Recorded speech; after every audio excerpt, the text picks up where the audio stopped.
Well, the update is finally here, and I've had a lot of people asking, where is the video? And just like the rest of us sorry humans out there, I do have to put my socks on every day and go and work a regular 9-to-5 job. But now that I'm finally out, we can talk about everything that came in this and what we're still waiting to see. So the first thing we have is the new Friends tab. You go over to the menu one where you can go and say, get your mail, your daily login. You'll now see the Friends icon down there, and hopefully you have a notification that somebody wants to be your friend. Now there is a cap of 100 friends, and if I could, I would accept every single one of you. If it went up to 1,000, 5,000, whatever the number is, I would have everybody as my friend. But unfortunately, the game isn't going to allow us to get to that point, so I'm waiting for a couple of my real life buddies to go and send me a friend request first, and then I'll go and start picking through the other ones. But even if somebody isn't your friend, you can still send them a private chat. If you go over to where you would typically talk to your guild and so on, you'll see a private chat section. And like I said, you don't actually need to be their friend to go and send somebody a message. So entering the screen, you'll see the first one will be the friends that you have already accepted.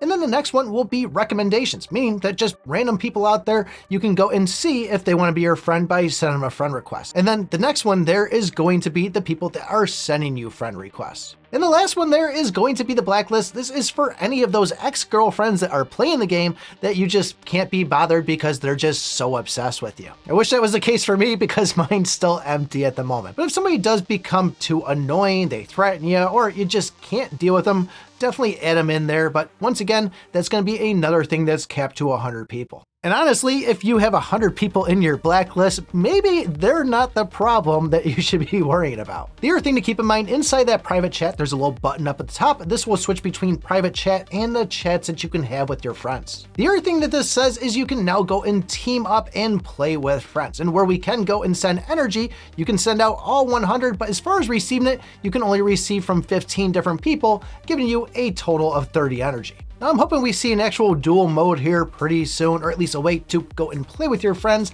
And this isn't going to be something like the Dreamland Challenge where it's mentioned and then it shows up a couple of months later. But we'll have to wait out on this one, see when it actually comes, and something I'm actually looking forward to playing with you guys. So the Wonderful Circus event, we'll be seeing this on the 31st. That's going to be Sunday around 8 o'clock for me. So we'll make a video on that. And then, of course, the arena, once that resets, I imagine we'll see a little bit more of a better challenging system. But probably the biggest thing we all wanted to know about was this conversion system inside the game and going and changing one mythic to another one.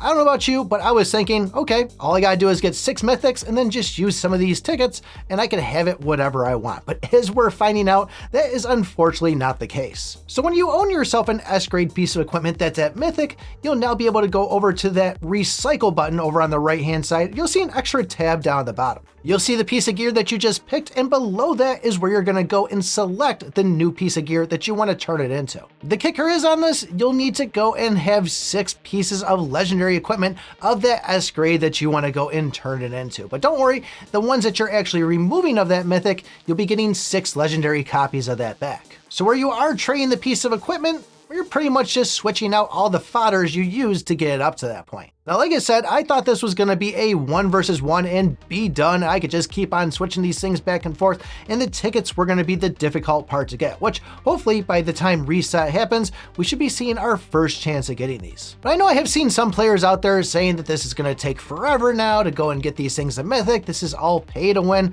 But really, if you do continue to play the game, you're smart when the events come around. It really shouldn't be too terrible for you to go and even get one of these things to mythic. However, going and getting those second copies of it are going to be a little bit tough if it's not something you're chasing after. So for me, I'm not even really certain if this is something that I'm going to utilize at all, maybe with that shadow ring, but the only thing I really would see this being kind of useful for is if you were kind of building around a weapon that you're stuck with that really isn't doing you any good. I do like having my double proof of glories for chapters. I do like having that bloody grail down there when I want to go and push other things in the game. And clearly I like to switch between the dragon breath and also the revival cape. I just got to get enough copies of that to go and take it up to there. But overall, this may not be like the hugest thing in the world for an update. I mean, it is only a hotfix, but I'm actually really happy with this. I think there's a lot of good stuff, a lot of good additions to the game, and really looking forward to seeing where it goes. But if you're still sitting there wondering if you should be using the flying knife or the Pangu axe, you're gonna want to take a look at this video right here. Thanks for watching, and remember, I pick my butt.